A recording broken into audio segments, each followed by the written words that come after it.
On today's episode, we have with us Poseidon DAO, a very well-known organization that collects NFTs. They have collected over 3,000 NFTs from 300 artists.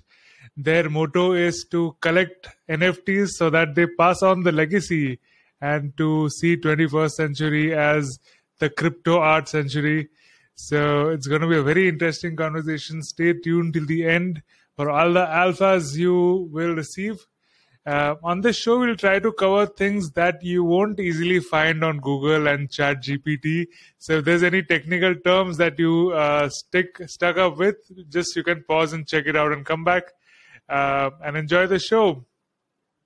So welcome to another week of Rocklaz Radio.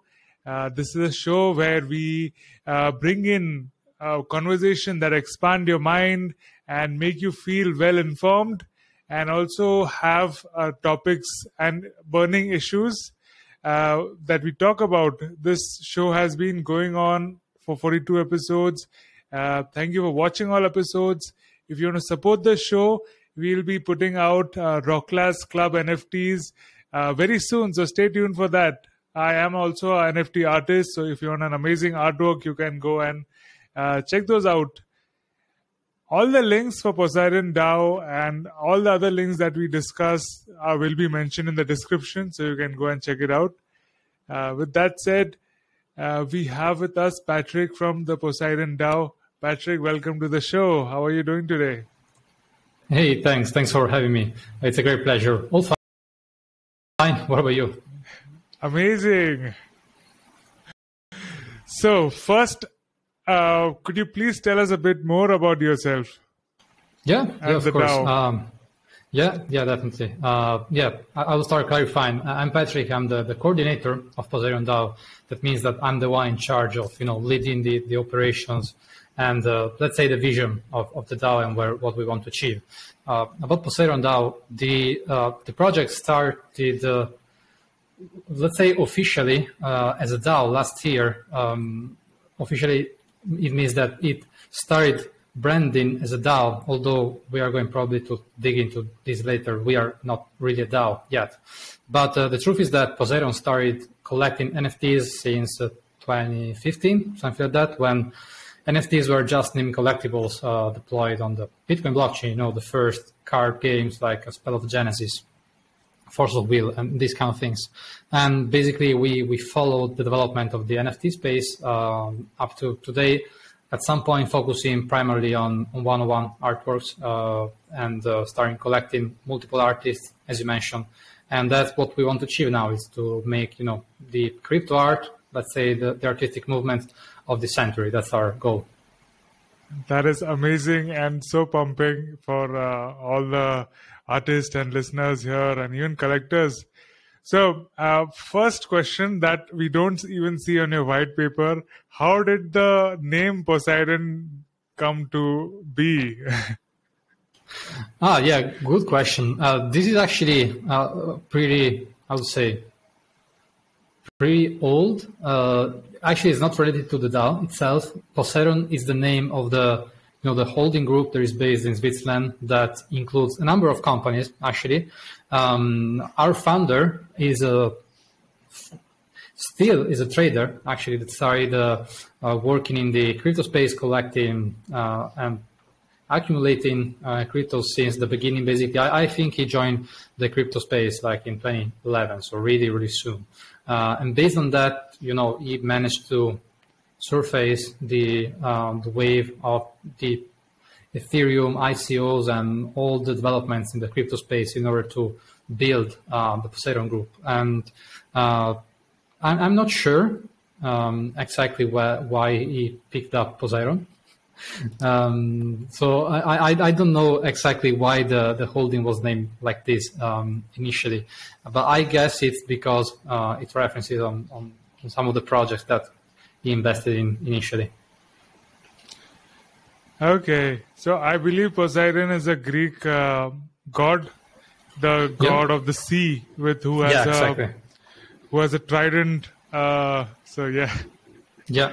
I think that was what picked it up. Like the trident is the symbol and where it started from. So you started by collecting all kind of NFTs from 2016. What made you come and focus on art and one-of-one NFTs?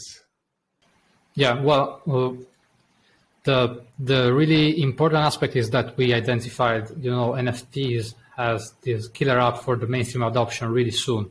It was pretty clear because it started like playing card games. It was pretty facing to the general public. And then we followed the evolution of the landscape. That's when we started looking deeply into the collectibles, PFPs. We collected the big PFPs, but at some point, what we saw is that, for the long term, again, let me repeat that the approach in Poseidon starts from the trader that is the founder. So obviously, the way the collection is built is always looking for the long term and as an investment opportunity. But basically, what we saw is that what was really shaping the NFT landscape were first let's say the vintage, the historical NFTs. So we still think that some of them will be invaluable in the long term, but also the crypto art, because basically in order for the artist to be named crypto artist, it took a lot of effort to some pioneers in the beginning to, involve more and more artists and make the crypto art a credible movement. Although maybe today someone in the traditional art might still have a different opinion, but yet the fact that NFTs as a form of art is actually widespread in the world is because of these pioneers, and we supported them from the beginning. And we saw how they shaped, the evolution of the space. We can think of multiple names. Probably the one that is more like known is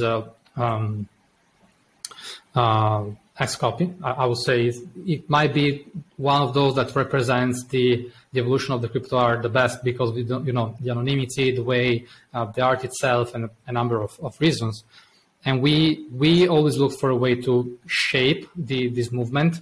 And of course, NFTs are a huge tool on the marketing standpoint, and they, the tokenomic and the mechanism you can build on top of them make them really powerful tools. So to clarify, I'm not saying NFTs are only related to art, not at all. It's a really powerful tool on a number of aspects, but the art really attracted us because, NFTs made likely, we can say similarly to what Bitcoin did for the financial, you find a way to remove the intermediaries that put fees on top of you and actually make the whole system much more inefficient. NFTs managed to be such a solution for artists. Multiple artists that became known thanks to NFTs had hard time finding their place in traditional art.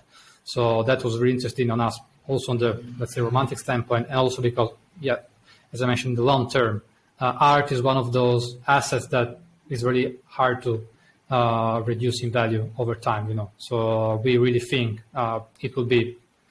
NFT will really revolutionize the art world in the long term. That's a good point. Comparing to NFTs, the collectibles and the art, the values have stayed more or stable, not as volatile as those PFP or collectible projects. So yeah, definitely. Actually, there are a number of details we can discuss about that. It really depends on the artist. There are differences because what we can name the floor price is not just about speculation, holding a collection and seeing the price going through with a high supply of assets. With the crypto art, you have an artist with a limited supply, usually with a limited number of collectors. So the incentives to sell are really different than the PFPs. And on top of that, you have artists with a huge background and experience in the NFT space, artists that, in particular, in times like this, when the market is down and it's really hard to find liquidity for art, in particular in a space like the crypto art. Still, these artists can focus on their physical activities. They can still build and reinforce their brand, and this has an effect also on the NFT as an asset, because it provides consistency, stability on the long term. And this is actually what an investor would love to see, Amazing. We will talk more on the curation part and this very soon. But before that, DAO, as we know, is a decentralized autonomous organization, which basically means there's no central control. The control is decentralized. All the members get to vote and get to decide on what the DAO should be doing in future, the curation part, the collection part, or all the other plans they need to do in the future. So if there's a trader who's been there in this space since 2011, why did he feel the need of creating a DAO? Because he could have just kept on collecting, and he already has. Like you, before having your full operations, all these NFTs are before you have going in your full-fledged operation. So why was the need to create a DAO to collect these instead of just a closed group or consortium? Yeah, that's a good question, to be honest. There are multiple factors that you have to take into account when you build such a big collection. The first one is that you interact with a huge amount of artists, and you have to keep up on these relationships. If you want to be a good collector, you should really be in touch with artists, be supportive, or also provide the proper advices when required. That's the first point. The second part is that the NFT space grew a lot, and we could definitely see and felt the change in the landscape, where it was much more difficult to select, pick up, evaluate, artists and new artworks. Of course, our lead curator, Ivan Koroni, helped out a lot. He really became a central point in all our, let's say, curation processing. But still, it's getting harder and harder. And as I mentioned at the beginning, there was this huge movement of artists involving more artists. And the truth is that, and what we also experienced ourselves, is that when artists come up with advices or suggestions about other great artists, they nailed it really, really often. So the point is that we started suffering all the management, and we felt that a DAO would have been the perfect model that would have allowed us to scale our management, including our collection, would have allowed us to improve our collection, allowing us and helping us to identify not just the artistic value, but also what I mentioned, what would shape the future of the crypto art. So I would expect that our collection should include some pieces we didn't buy, but are actually representative, and some artists that should be collected because of what they represent. Of course, a group of artists will definitely be able to help us out with that. So that was the main reason. As you mentioned, the DAO is an organization, so you cannot just expect people to join, participate, and support and help you out. You have to come up with incentive mechanisms that allow people to be recognized and have a comeback from the contribution they do to such a system. So that's why the DAO is the perfect place, because it creates the incentives, a voting mechanism, all around a system that can be profitable, and this is actually what we want for the long term, because we have a team, we have people working, because you cannot scale such a collection and all the activities we do just on your own. That's a very interesting point. because the space moves so fast and art is subjective, and we just keep on flowing, evolving and progressing. So it's always better to have a group opinion, or divide the decision to curate, because so many options might overwhelm one or two people in the center to decide this. So I really appreciate that way of thinking for being the tastemakers for collectors or the times to come in this 21st century, as you aim to. Very interesting. So talking about curation, what has been your process until now, and what is it going to be in the future? Yeah, so far I would define our curation process kind of chaotic. As I mentioned already, our curator helped out there because he was the main point of contact for evaluating and understanding if some pieces were valuable, because we were not art experts, and you really have to build a culture in order to be able to understand art trends and why some artworks are actually valuable. You can really see the value around an artist based on the decisions, and it does. And you can clearly understand when an artist is aware of the history of art and the decisions he or she does are based on an artistic background he mastered and understood how to evolve that. So that's really, really important. So that where our lead curator helped out a lot, and he participates in the process actively. So he's the one pushing and suggesting artworks. We manage these discussions across different platforms, including some Telegram groups. And that's actually how the process evolved and how we started changing the way we manage the acquisitions. Something to point out that I didn't mention, but it's not trivial, is that we never sold a single one-on-one piece. So if you might wonder how we manage that, we don't, because we never had to. But in the future it might change with the DAO. So I expect the DAO to change the way the collection is managed. I expect this group of people to be involved and to be able to propose some changes to the collection. Might be able to both propose acquisition, so some piece of art that we should include in our collection, but also whether some artworks should be sold for a number of reasons. And this is where like a third party entity can take such decisions. I think this will be the killer feature of DAOs, having these entities able to vote and take decisions on such things is really important, because we have already experienced in past, many critics and many complaints from the community for some choices we did for what we bought. So you can guess what will happen when you sell. We never did, so luckily we never experienced that yet, but that will happen.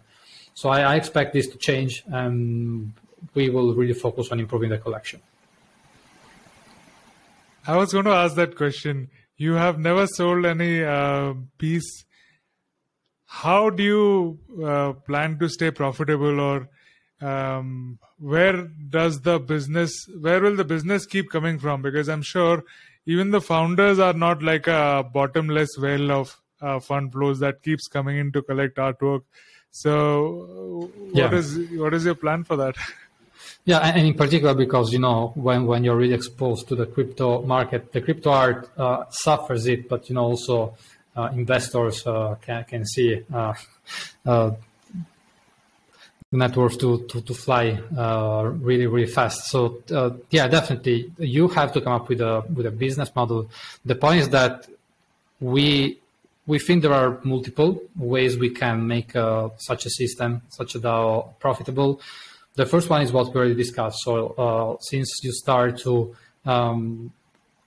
dig deep into your collection and evaluate what to buy and what to sell, you can actually create liquidity from there, and that you can reinvest in your artworks. That's, of course, part of the deal.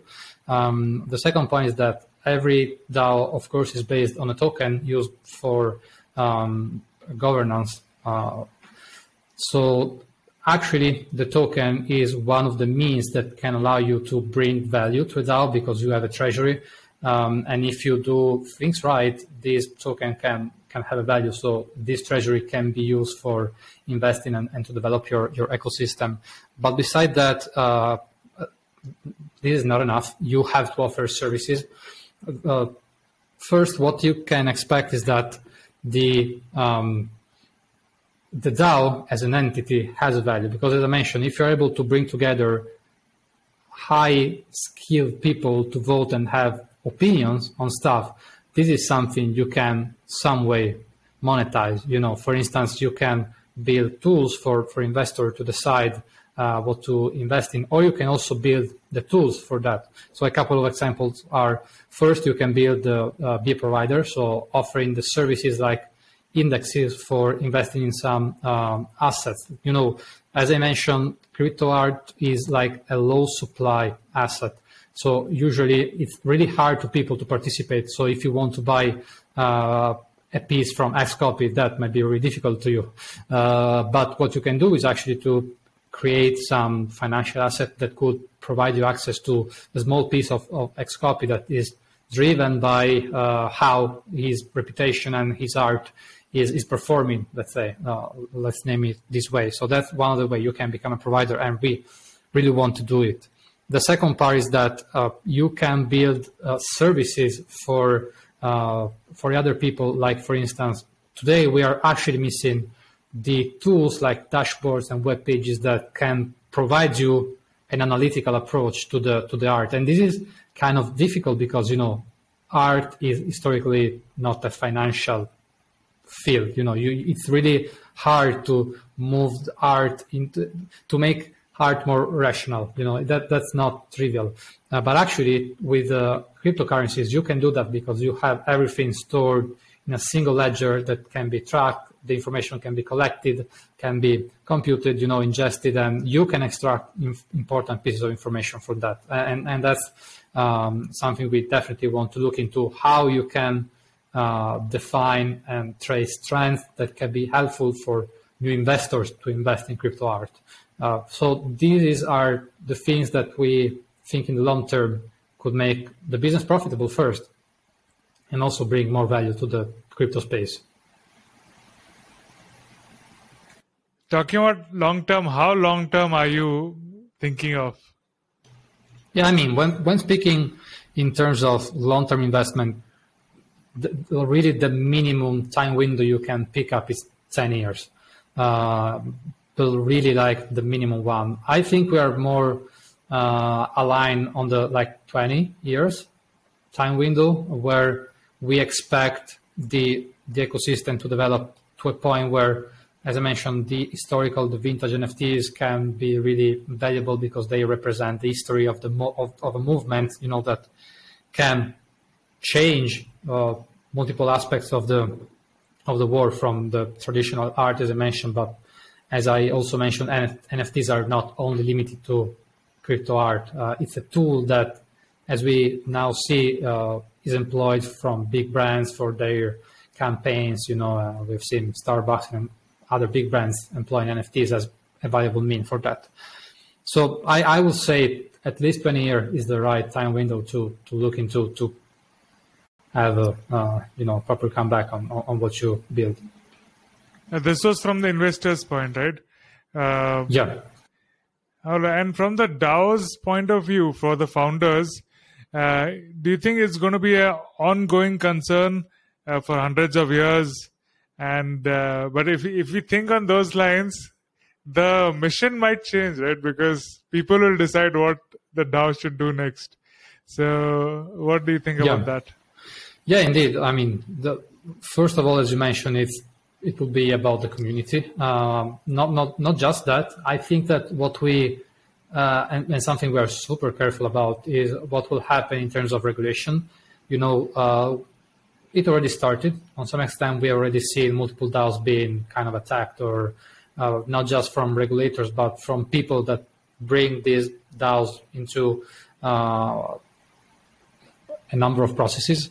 So what is really interesting to understand is how will the the world evolve and face DAOs, because they are introducing a really new concept when you are kind of distributing responsibility on a business model and people making money out of a business.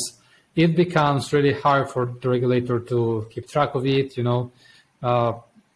It's not trivial. So the way we approached it, because we have already seen some of these legal actions take place, is to be careful. So that's why our white paper is currently in draft, because we are really into discussion with our legals, and we want to make sure, what we do is not going to lead not just ourselves, but our community into troubles, because the problem with DAO is that now regulators are going to pick up DAO members, and this is super risky.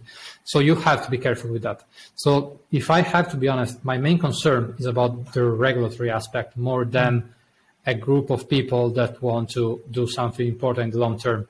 But yeah, of course, that's part of the deal. You have to keep a strong vision to keep people together on such a thing. But yeah, this is not the only track. Talking about governance, what is the plan for the governance of this DAO within this year and in the long term?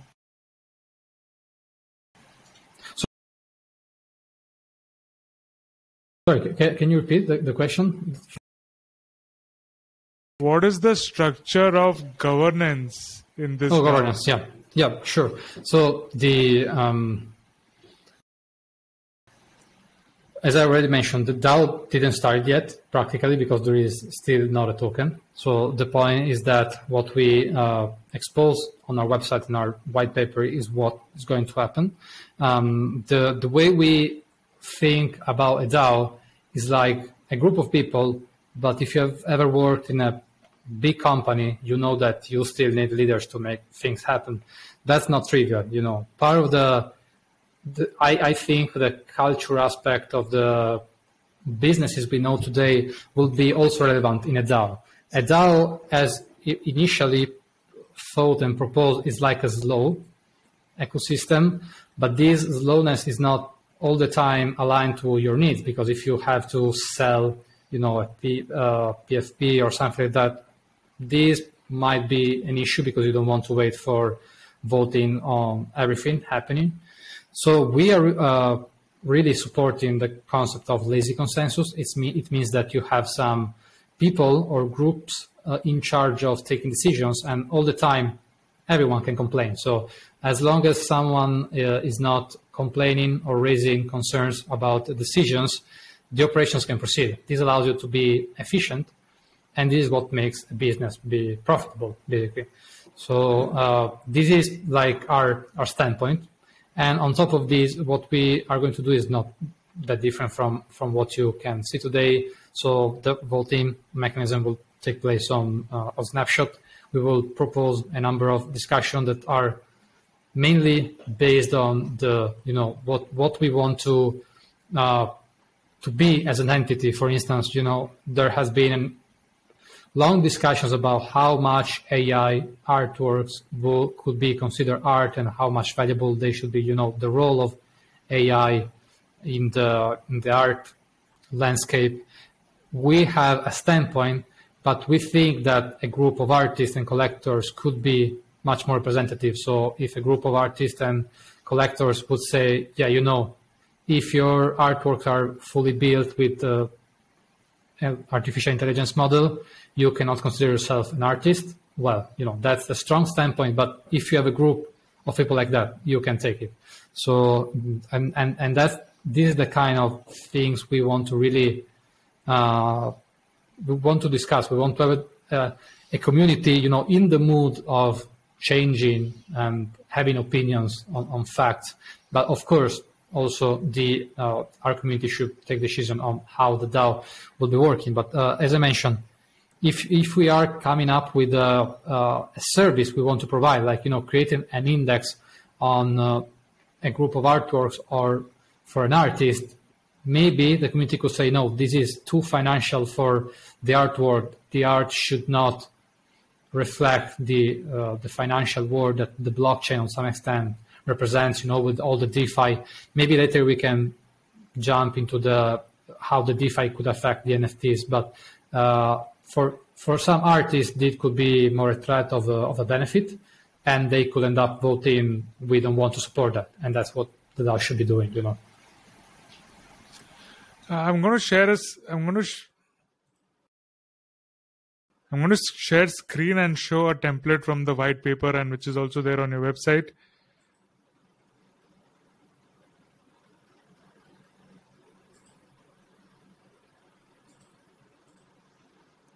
One second.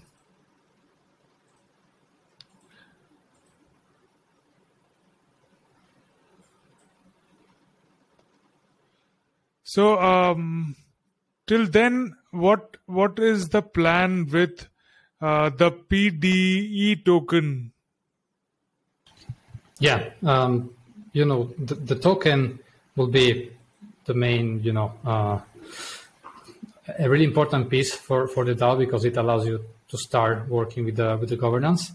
The plan is actually a little delayed because of what I mentioned, the regulatory concerns that we have, and unfortunately are growing because of the facts happening in the DAO world.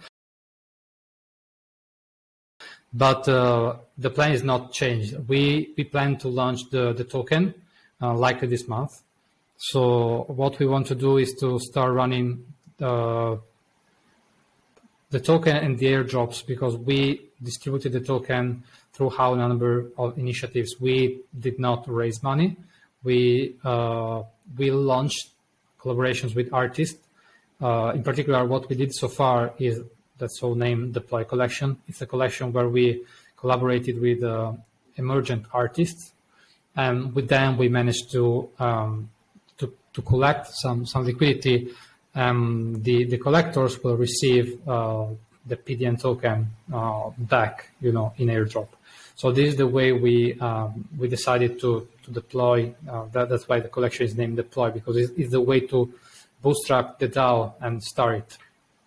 So this will be initially the plan, and then we will actually slowly roll out more features related to the token. The important one is the one about the Guardian. So something that puts you really on the edge, because you have to make it properly in order to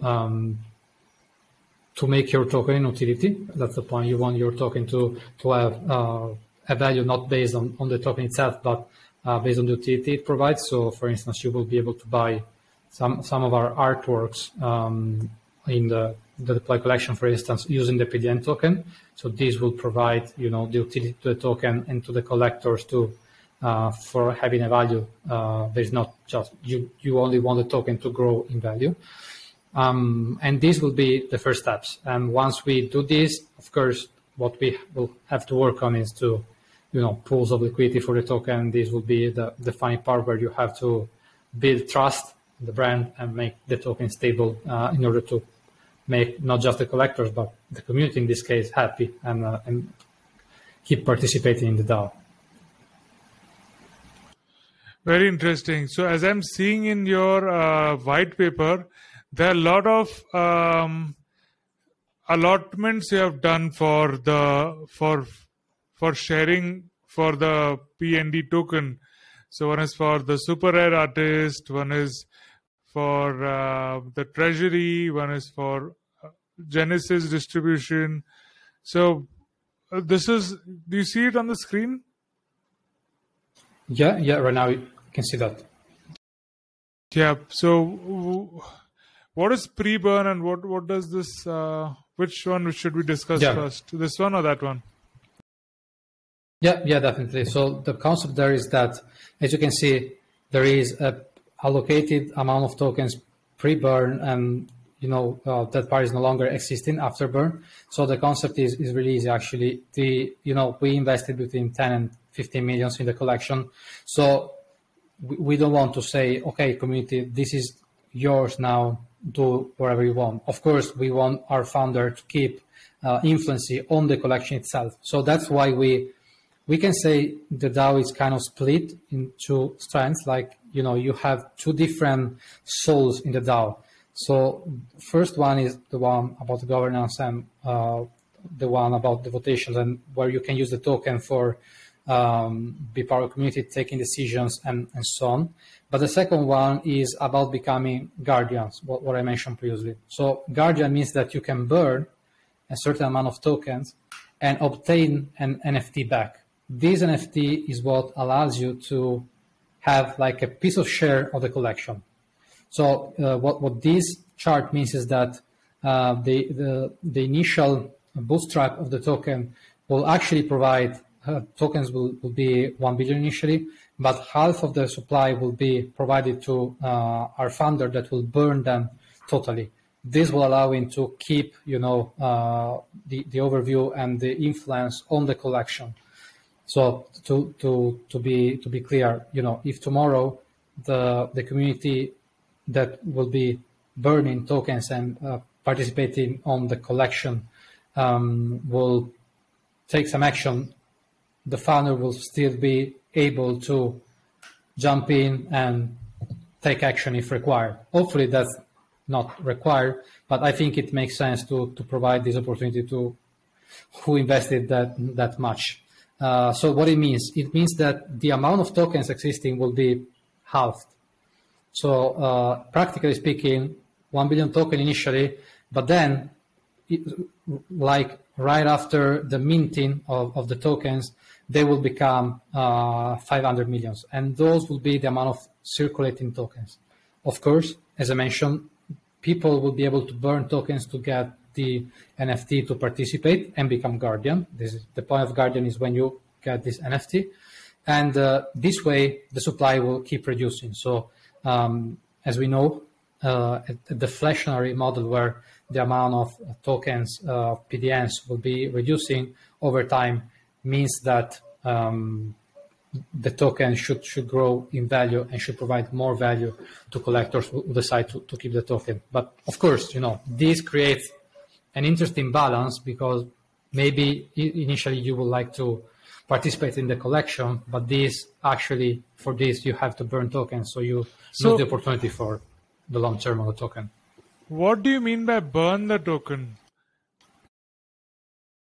Oh, this is exactly what you can think of. When you have any ERC20 standard token, basically the first operation you do when you create it, you mint it the same way you do with the NFT. But you can also burn tokens. So it means that you destroy them there might be multiple reasons. So this is the ERC20 standard, as other standards, have some default functions. NFTs do this as well. NFTs are defined in the ERC 721 or 1155. NFTs has this functionality as a default as well. You can mint a new token, but you can also burn a token, so you destroy it. And this is usually related to some other functionality. So that's what you can do. If what benefit does the holder of the token get if they burn it? When you burn it, you receive. Because basically they're destroying it, right? They're destroying the token. Yeah. So what is the benefit of destroying? Yeah, that's the point. When you burn the token, you receive back this NFT. There is actually what makes you a guardian. And with this NFT, you can participate in the collection. So only if you are a guardian, you can participate in managing the collection and having a comeback if something is sold, for instance, and dividends are distributed. If you just hold the token, you are part of the DAO. You can participate in the DAO, but you don't directly contribute to the initial collection. Let's say the snapshot of an NFT is that will be moved into the DAO when it's created. So basically, these are tokens which people can hold and vote, and then people also can burn the NFT, burn these tokens to earn governing rights in the DAO. Is that what you mean? Not governing rights in the DAO, because governing rights are already granted with the token. So in the DAO, you can vote about decisions on Snapshot with the token. The collection is like the second piece of the DAO you can be involved with. But if you want to participate in the collection, you want to have a comeback from that, you have to burn the tokens and you can participate. It's like two different, as I mentioned, two different souls in the DAO, but this makes actually the mechanism interesting. So the guardians are the guardians of the NFTs. They decide what is to be done with the NFTs which DAO has purchased. Are those that receive the NFT when burning the tokens. You see, like the PDN token, when you burn with a certain burn ratio, it's like you can burn 200,000 tokens and you will receive the NFT back. With that, you earn a piece of ownership on the collection. Collection of NFTs are one NFT is connected by the whole DAO. Yeah. You get the one you can, the NFT is currently owned by Poseidon DAO. Mm-hmm. So that they start giving out, then the founder is going to give out the control to the guardians, those people who have burned the PDN token. Yeah. I had one question. You said 50% will be for the Poseidon DAO, but doesn't this make it something centralized? Because then they will always have a power, right? They'll be like UN and NATO power of these 5 nations, right? You can just veto any decisions. Yeah, but this 50% is burned.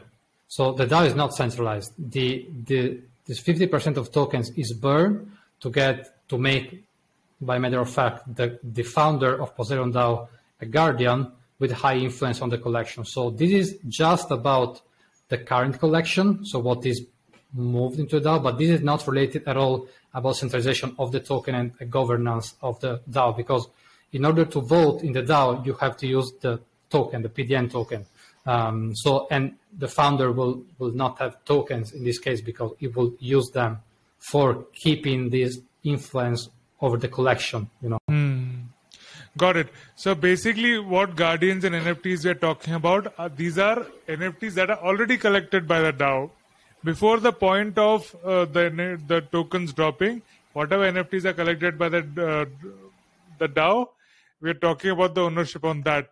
And once that is done, all the holders of PDN token will be able to decide and make decisions on the new collection. Yeah. To be precise, the Guardian NFT is an NFT of its own. So it means that once you go on the website, you burn your token, you receive back on your wallet an NFT, this Guardian NFT. This is what provides you voting power on the collection. So you can use that NFT in order to participate in the founder collection.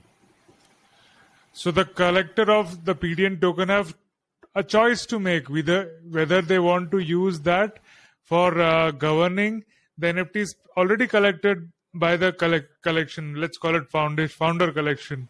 Or they can keep the tokens and use them for governance in future of the DAO.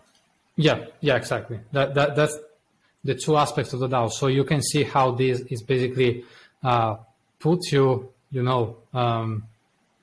it really depends on your interest. If you're more interested into probably earn from the collection and how it will develop, you will burn your token. But if you're really interested into participating because you want to shape the future of crypto art, be part of this group that will take important decisions, you will want to keep your token. So these, maybe someone will both burn some tokens and keep some of them, so we'll be able to both participate in the governance and also participate in the collection.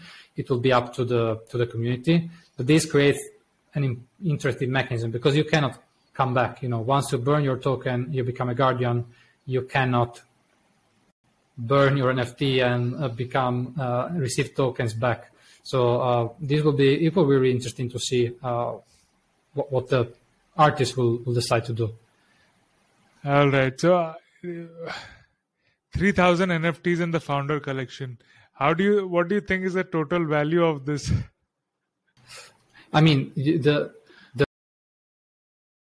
founder collection in itself. Yeah. I mean, consider that we invested something between 10 and 15 millions in the NFTs. So also take into account, the value of historical and vintage NFTs grew exponentially. So, and we collected multiple of them back then. So to be honest, it's not easy to quantify because being NFTs not a liquid asset as cryptocurrencies, you cannot just sum up all of them and you see how much they are currently worth. But yeah, I would say the value is between 10 and 15 millions. 10 and 15 millions. Wow. Yeah. And already spent 1.5 million. That's an huge collection of art and NFTs and digital assets that you have there, for which the guardians will be able to either earn from it by selling it or decide what happens to that collection. So that's a very interesting concept. So the new collection which forms after the token launch, what will you call those artworks, and in which collection will that go? The new artworks that you collect. Yeah, that's a good point. The idea is to include them in the collection that would be part of the DAO. Of course, since the DAO has these two different areas, the governance will allow the DAO to include new NFTs in the treasury because every DAO has a treasury, so a number of assets stored, like tokens, Ethereums in general, to be used for activities and initiatives, investments, and so on. Maybe, and really likely, these governance will decide to also acquire some NFTs, so some of them will likely be part of the treasury of the DAO itself. But I would expect on the other side, the NFTs we will keep buying, because at least for some time we will definitely keep buying NFTs, will either be included in the founder collection, but it depends. I mean, I don't expect the founder to keep investing such a high amount of money, like more than 10 millions, and just move it into the DAO, because that would be, there'll be loss.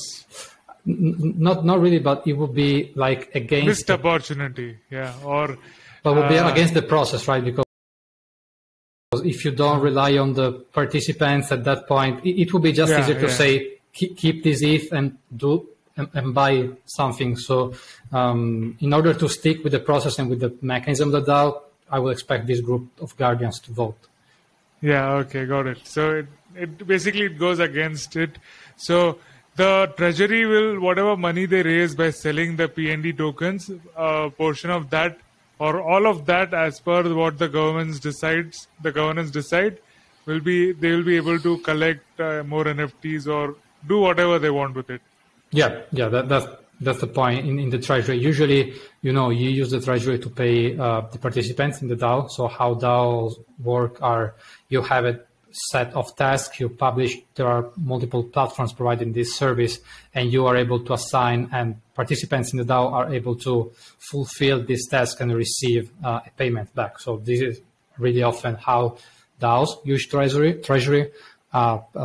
This is likely what will happen. But for instance, on the marketing standpoint, if you want to exhibit your artworks or some artist in physical events, this is what the DAO treasury will be used for. And of course, there will be, as I mentioned, first some councils, some committees deciding on this thing and bringing up the proposals about how to spend from treasury and how to hopefully increase it. So when are these PND tokens going to be launched? What is the timeline we are looking for?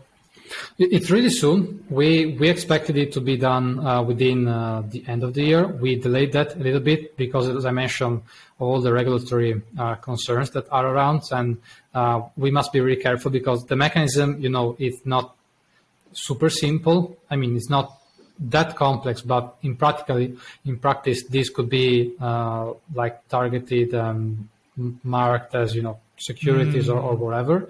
That's not because there will be, of course, utility into the token. As I mentioned, first thing will be you can buy artworks with the PDN token. So that's why we want to be really careful. but we expect to launch it really soon. We are now defining the details about how to manage pools and how to make sure the liquidity is properly handled and so on. That's very interesting. Another aspect that comes with blockchain is you got to be 100% sure about the contract before deploying it, right? So it's better delayed and full secure than launching it in a hurry and then finding loopholes, because what is ingrained in the blockchain, it always will remain like that. You cannot tweak it. So 100%. Yes. Indeed, we audited our smart contract already. That's totally, let it, whatever you feel the best, let it go that way. And another point that you mentioned was holders of the tokens can work for the DAO and even have additional income source by working for the DAO and earn with the PND token. So that's what the viewers also can look forward to when they get the token. Yeah, definitely. I mean, this will be one of the huge benefits DAOs will bring to the world. You will start having these people not working for a single company, not being employed, just working for different DAOs, contributing the way they prefer, and they will be able to earn money based on tasks. So I'm really looking forward for this to be the standard practice in the Web3 world. Talking about DAOs as a whole, what are the top criticisms that you all face, and how do you answer them? Because I'm sure those are broad FAQs even for the viewers. Yeah, of course. I mean, there are multiple criticisms. I also rise against DAOs because, of course, one of them, the one you already mentioned, is for DAOs to not be really decentralized. The way we address this is to make sure the token is as distributed as possible. So if you look into the distributions we also included in the white paper, you can see basically there are already initiatives specifically targeted to distribute this token as much as we can to the community. So this will make it decentralized. The biggest concern in general with DAOs, in my opinion, is the one about being really profitable. So DAO should recognize they should be organizations and not just communities, because being a community is a thing, but being profitable is a totally different thing. You cannot expect you have listeners, for instance, to a podcast, a channel or whatever, and you just say, okay, I will create a token, we are now a DAO. No, that's not the point. You have to build something people will be involved into to build something valuable. That's what a business is about. This is the main criticism, and this is why we think so much about it. I already talked about the multiple ideas we have about creating proper cash flows. But I see today this is not clear in the Web3 space. I think multiple DAOs will go through this process where they will just start as a DAO and then realize they are not really an organization, they are just a community, and they will start looking for a business model that is not something you come up with, overnight. That's an interesting point about the business model. So I just pulled up that section from the white paper. Can you take us through, because you have given 3 to 4 models on how the business will work. That's a very well thought out plan.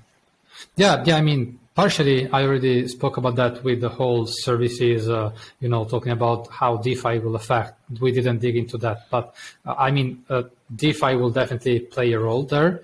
And we think we will be able to provide services. As we mentioned, there are indexes or other type of platforms you can build in order to serve the needs of this community. But beside that, the closer thing we have is the super rare space. We have been accepted for being hosting a space on super rare, and we really want to make it the bridge between traditional artists that look for joining the NFT space, but they don't know where to start. In particular, not emergent artists, but really known artists from the traditional art market, and we did this for quite a long time. We are kind of used to it. We collected really a lot of errors. But in general, artists did in their NFT career. So we really know what you should avoid as an artist joining the NFT space. And we think that creating this space as a place for introducing and also improve the NFT space on the art standpoint is really something valuable we can do for this space. The NFT space, in particular crypto art one, really have to improve on the artistic standpoint, really have to a lot is driven by the speculation, of course, but in terms of knowledge on art history, we have a lot to learn. This will change, of course. Important artists and curators already joined the space, but there is room for improvement. This is one of the ways we want to do that. As I mentioned, we have some collections. For instance, the Deploy one is basically a limited editions we are running with emerging artists. And this way of creating art and providing, a showcase to artists to share their art. And also, like we are doing now with these limited editions, we are basically allowing collectors to get access to some artists they would not be able to buy because maybe they have a floor price of 3, 4, 5 ETH. This way they can pick up a piece of art from these artists, and we will have more collections we will be running. And again, as I mentioned, related to the DeFi movement, we think there will be huge developments in terms of the financial tools that will be created on top of NFTs. And we really want to play a role there because we started as technologists in practice because we joined the crypto space because of the blockchain really longer before the NFTs were a thing. So we can definitely leverage our knowledge and experience in this space to make, let's say, crypto art something that is also related on the financial standpoint to the blockchain space. This is an interesting aspect about DeFi and indexes. So people can own fractions of an art of a famous artist in future. So all the existing financial tools like mutual funds or things like that can be used with NFTs and art NFTs in specific. And there is even more to that because we already started seeing trends like where NFTs are used as collateral for loans. So the problem with the crypto art is that, as we already discussed, the supply is very limited there. While you can already use like your Bored Ape as a collateral to get a crypto loan, and you get like USD, Ethereum back, because the value of that PFP is high, but based on a large supply. So it's really hard to attack the floor price and expose you on your loan. With crypto art, the threat model is different because of the limited supply, so it's more difficult to make sure the value of your loan, for instance, is not attacked by maybe multiple collectors agreeing on selling artworks. But still, we definitely think this is something that will come. I mean, I don't think it's something you can avoid, and in general, artists will not be happy about that.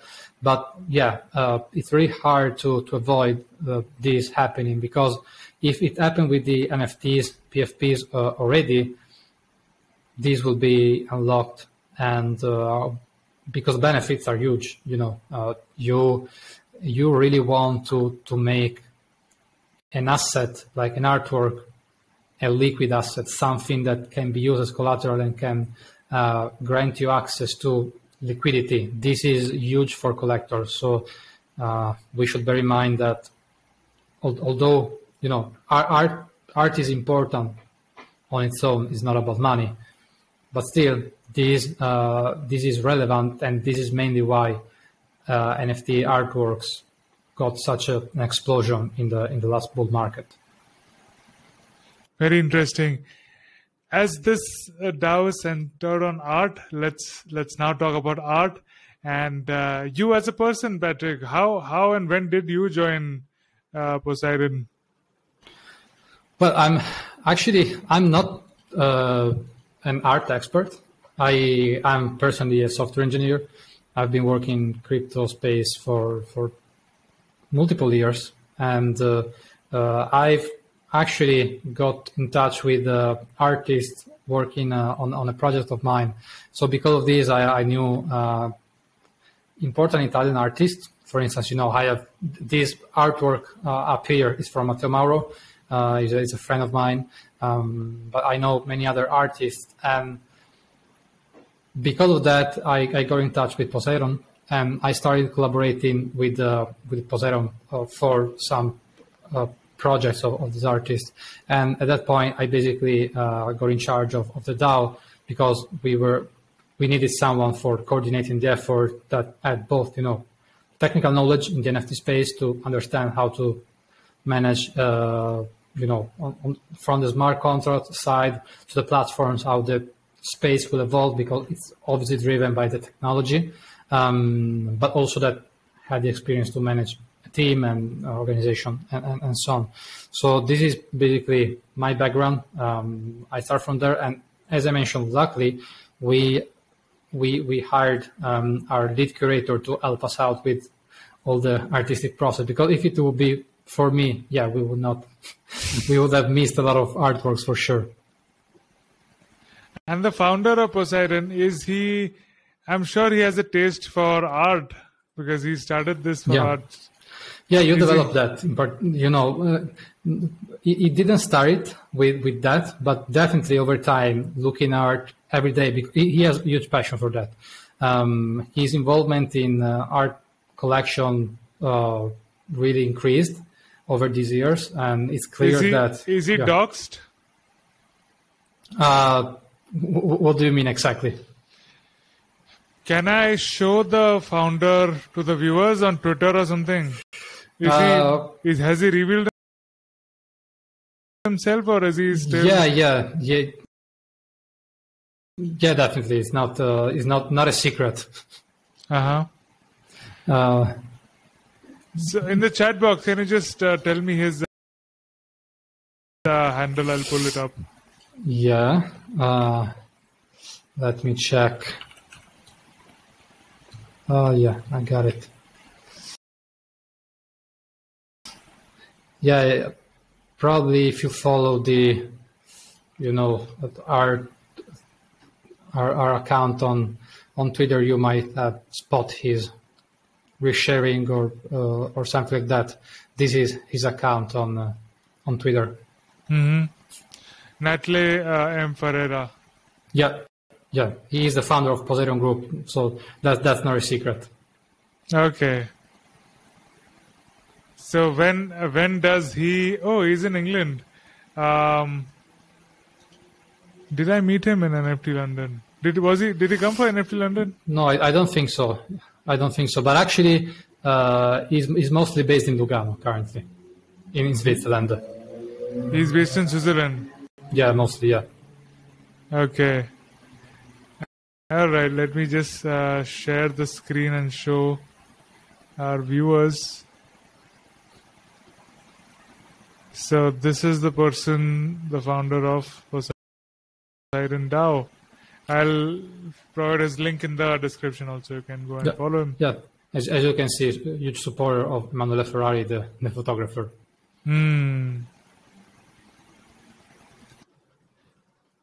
You're talking about tools, right? So one of the tools that I've been discussing with developers or other people who have been on the podcast also is a way for artists to understand what are the choices and preferences of a collector.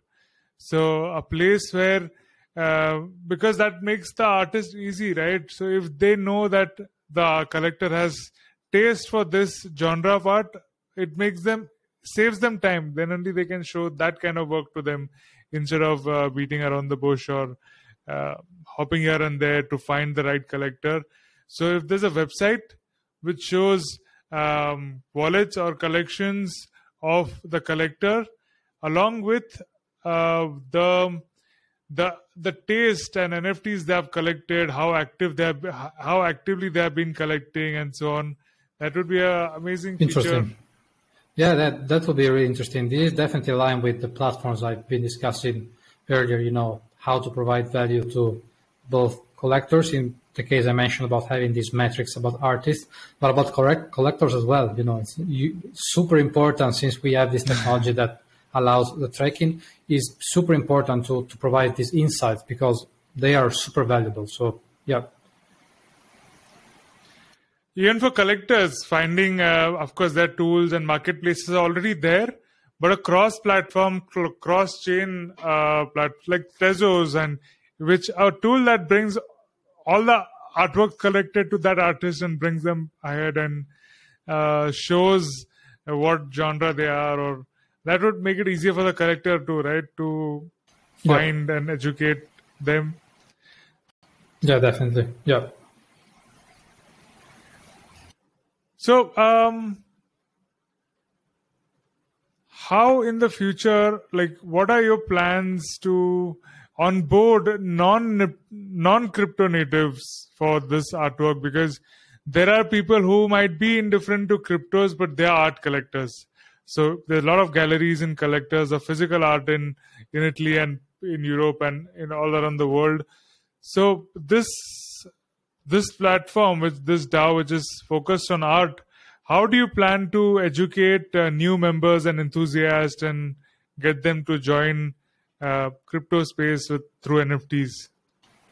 Yeah, there are, I would say, two main strategies we adopted already for that. The first one is physical exhibitions. We already did a few of them. We also joined some of them, but we also organized some of them, and we're working for that for this year. So we, in particular in Switzerland, we are definitely working into, expanding the audience of NFTs and helping out the mainstream adoption of NFTs. You also need the tools for that. So, many people will be interested into NFTs, but it's not like they don't know, but they really don't want to have a wallet to handle that. You have to come through different means for that. And we also are working on that standpoint with a company that will allow us to offer this as a service. So, people will be able to invest and through this vehicle basically buy NFTs. And the third one is, what I already spoke about, the super rare space that will specifically be meant for launching artists coming from the traditional art and bridge them into the NFT space in a successful way, hopefully. This will bring more knowledge because, of course, these artists we talk about have collectors in the physical world. And of course, these collectors are interested because when artists join the space, they start looking into it and want to know more. And this is definitely another, lead we are following for make this happen. So I would say we are really trying to contribute to the adoption. That's very interesting. Also to know about that you have already done exhibitions. Those are great way to get people on board and for the artists to expand their audience and collector base. That's very interesting. Yeah. We already exhibited in for instance, in Lugano, in Switzerland. Villa Chani is this building in the middle of the city, and we organized an exhibition there. So it was not the only one. We also had as a holding an event in Lugano last year, and we are working on it for having a new one this year as well, and really put the focus on NFTs and provide room and visibility to the artists we collect. What is the process of collecting artwork? I've seen you on many spaces and collecting works. So is it primarily through Twitter Spaces or Shill Threads, or how do you discover artists? Is it through platforms? Yeah, I would say it's mixed. So we do it definitely through Twitter. Twitter is like probably the main window we have on the artwork. So we see what other artists share, Of course, this is really interesting for us. We also ask, so as you mentioned, there are some shilling posts where we ask to artists to send artworks, and we really often are able to pick up from there. But also we have our lead curator really active and looking into the platform, so you can see the new launches, new drops, and I would say the approach there is quite mixed, but I could identify Twitter as the main point of contact for us. So no Reddit, no Instagram or YouTube? Not that much. Not LinkedIn. That much. Yeah, I mean, Reddit really partially, but not that much. Instagram, I mean, you can find good artists there. So you have multiple artists that have a good presence on Instagram. So it could happen, but it's more like, not for discovering, but for like confirming, you discover an artist and maybe you discover they have a cool Instagram page, and that's fine. But it's really difficult to find out new artists there. True. Then what about collecting artworks? How frequently have you been collecting, and how has it been? Are you still keeping on adding to the collection, or what is the position on that? Yeah, I mean, we keep doing that. It's probably too much saying on a daily basis because it depends. Definitely, we do weekly, like every week we buy some artworks. So it's really a going on effort. The process is basically what we have discussed. But for the last more than 2 years, we have been collecting NFT artworks basically every day. Every day? Yeah, basically every day. I mean, of course, there might be, you can, if you go back and you can find few weeks where it didn't happen, that's why I don't say daily. But yeah, weekly for sure. We have been buying a few NFTs every week for a long time now.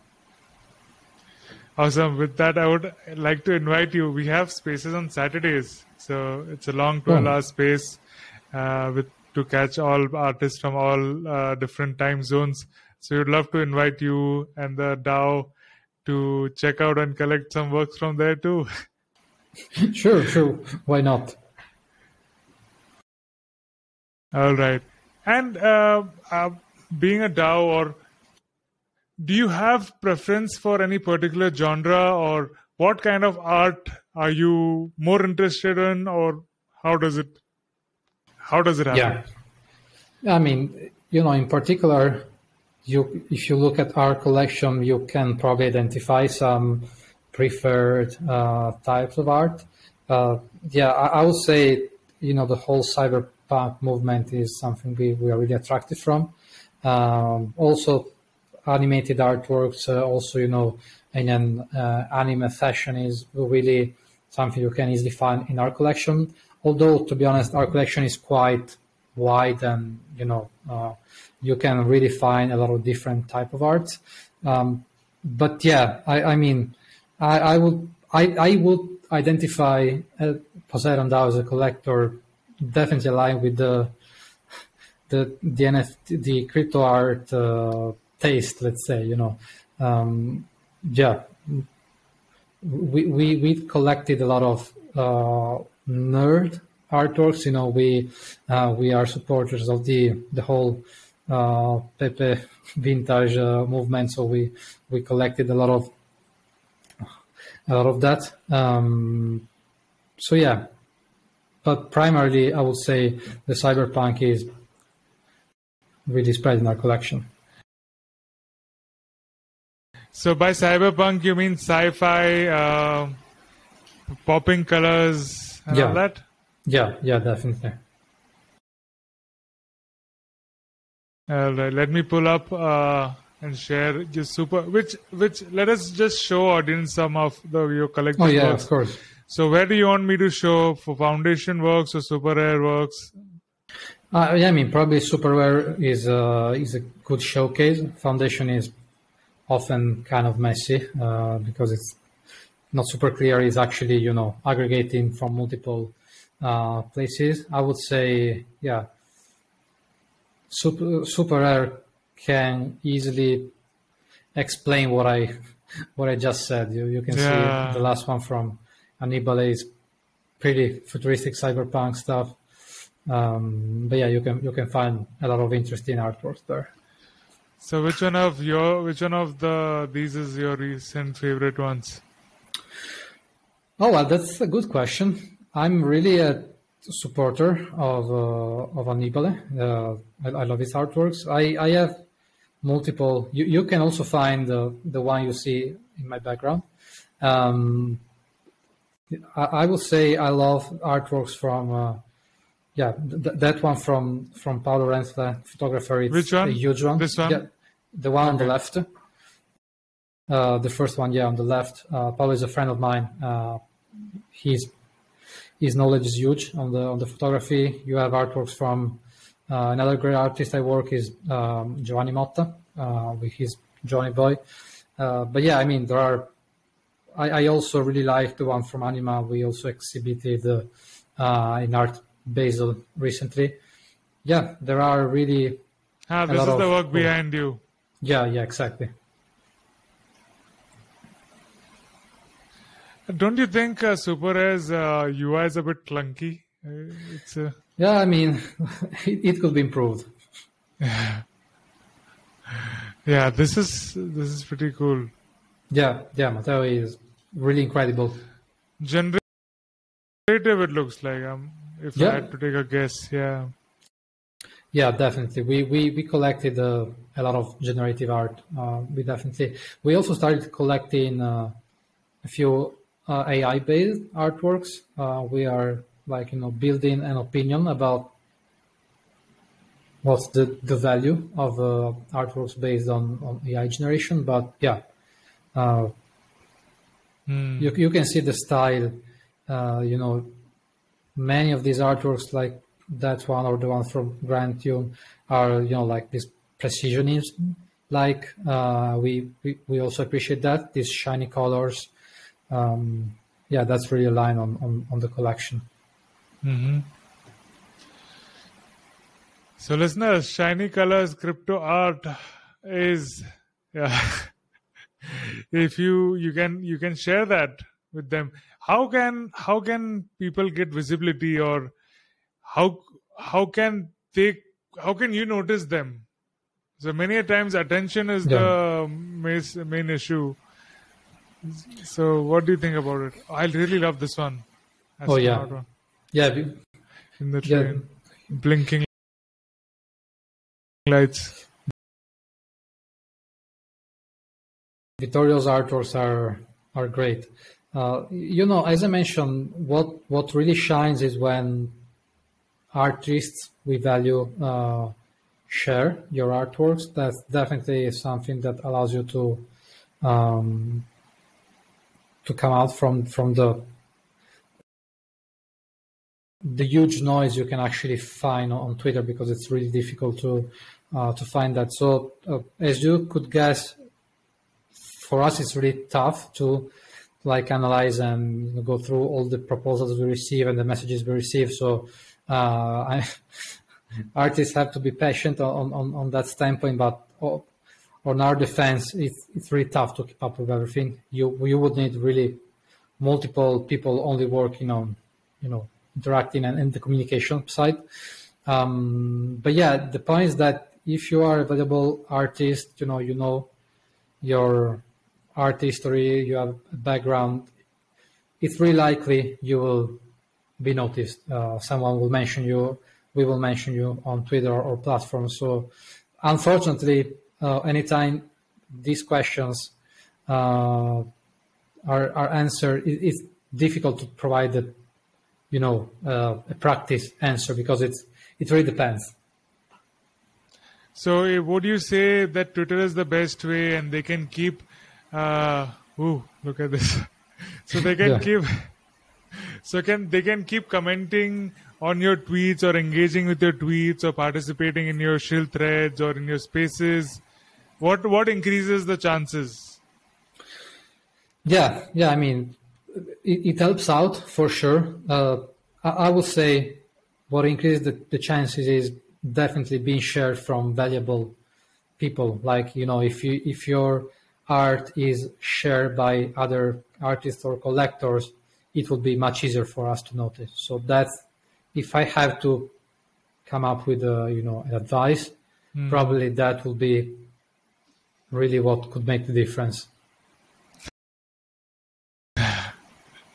All right, so see what all people Poseidon DAO is following, and share your work with the people they are following, and if they retweet, that's your best chance to come in front, because that adds validity, right? A well-known collector or well-known artist is resonating with your art and promoting your art, so there's nothing like it. Yeah. All right, and these artworks, this is the super rare works. Do we have the super rare space here as well that we can see, or is it still to be incorporated? I love this one too. It's not launched yet because we were part of the last super rare race. We were launched. It should launch soon. We are actually now in the process of the onboarding. I expect this to be launched soon. Probably the beginning of February or something like that. Mm-hmm. All right. So coming up very soon. How? So this is another question. Okay. When it comes to DAO, or usually these artists, when they are in spaces, or they have this belief that if we collect from the collectors or whatever projects they are supporting, that might get me visibility, or that they start expecting that collector should buy art from them in return or something like that. So this could be a possibility. I'm not saying it will definitely happen, but for people who will be collecting your token, they might be artists and they might expect you to collect from all of them. So how would you tackle that question or situation? Because this is very real. I have heard, I've been hosting spaces for 11 months now, 43 weeks. So I'm just bringing out the questions. I mean, to complete what I said previously, what actually makes the difference is actually who collects you. So if you are already collected by a collector we know, maybe not personally, but it's something someone we follow on Twitter, that could make the difference. We also advise soon to some artists to accept, lower offers in order to get collected from some collectors, because which collections you are part of is definitely an aspect to take into account. I mean, in general, I would definitely suggest to employ that path. Yeah. So even if you're a token holder of the DAO, it's important to be recognized by other collectors to be collected. Are you saying? Yeah. Yeah, I mean, being a token holder is definitely different from the common strategies for being collected. And to be honest, I would not suggest you to buy tokens in order to be collected. That would not be really healthy. I guess it also because still when the DAO starts, it will be proxied. There will be a process in place for that to happen. So just buying tokens will not grant you to be bought. These. I mean, for sure, 100%. If you are not a good artist and you can buy 1 million tokens, you will not collect it either way. So, but of course, on the other side, if you're a good artist and you collect tokens and start being active in the DAO and participating, maybe this could make it more likely because you could be more visible. So I don't want to exclude the option 100%, but still, I think there are other more healthy way to get collected. Mm-hmm. So what are the benefits of holding a PDN token apart from voting in the governance? Yeah, I mean, there are multiple benefits. The token itself is actually an asset. Maybe we might deny that, but of course, the interest in collecting a token, which value could change in time, is actually an incentive, the economic incentive. The being part of the governance is, as you mentioned, another important piece because you want to participate and to contribute. Another part that I didn't mention yet, but thanks for asking about, is because we also want to, the DAO is not a gallery.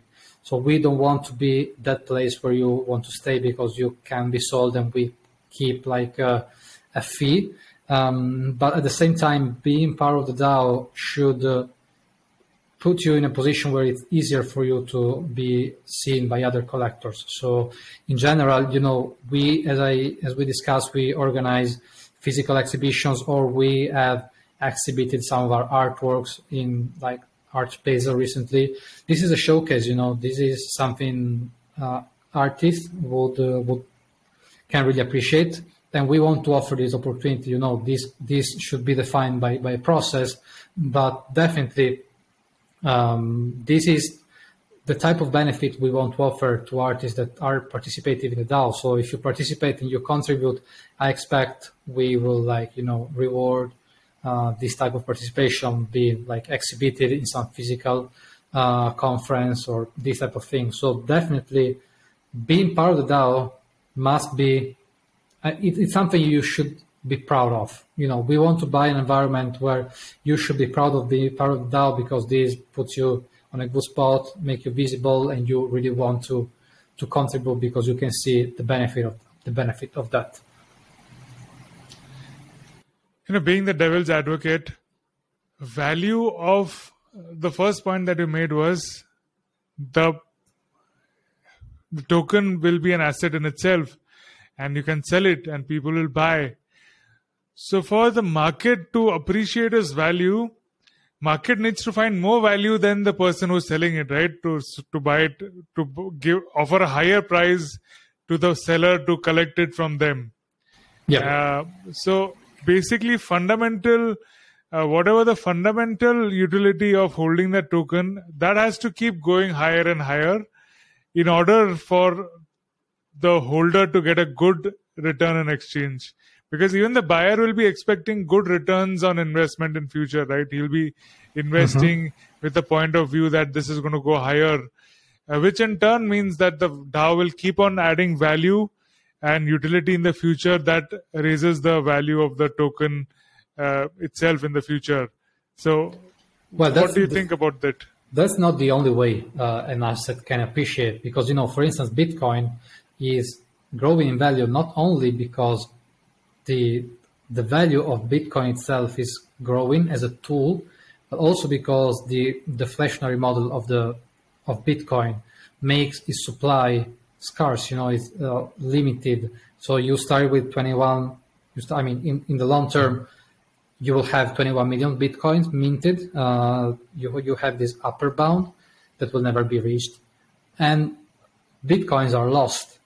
Private keys are lost. So actually the number of available Bitcoins are lost. So you have this scarce, limited in quantity asset. And this makes, because of course, since the price is defined by how many people holding, and the amount of asset available, of course, if the asset is reducing over time, price is destined to grow.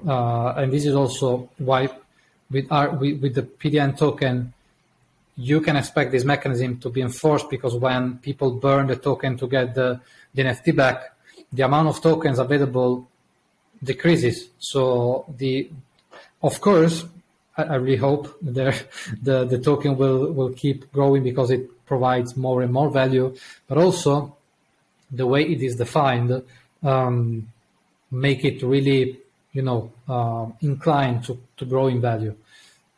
So yeah. So the scarcity aspect is the other that you're pointing out. So what I'm gauging from this right now is you already have a whole huge collection worth $10 to $20 million of NFTs with you, which has the value in itself that you can sell and earn in future. That is one. Number two is that this DAO is totally for promoting art. So, and that will keep doing that. So if you stay associated, you'll have a lot of opportunities to be exhibited around the world, come in the limelight or focus of other different collectors. What else? Yeah, potentially increase your sales through that. Get opportunity to be curated on Super Rare and platforms like that. Be up to date on the activities and the new initiatives of the DAO. Yeah, and we don't want to sell our collection, right? We don't want to extract liquidity from what we collected, because as we mentioned, we really are looking for the long term here. So that's definitely not an option for us.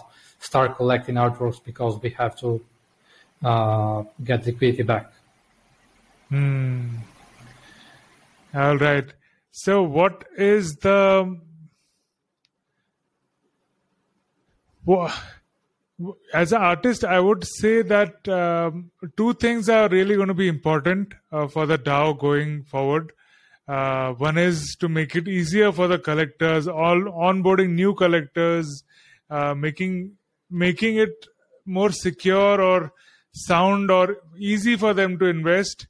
This is from the collector point of view. And for the artists, to be able, giving them more platform, more reach, more ways to display and sell their artworks. And what is the problem currently? Artists get really exhausted chilling on spaces or having to spend more time in marketing about it than actually creating it. So you might have observed this. What are your thoughts on that? Yeah, I mean,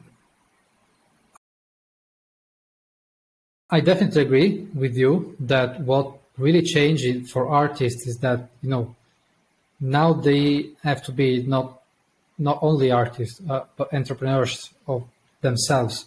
You can clearly see where the value of galleries lies. For artists, of course, they will provide 50% of the sales to the gallery, but the truth is that they can focus on art and only art. They don't have to build the marketing. They don't have to look for collectors.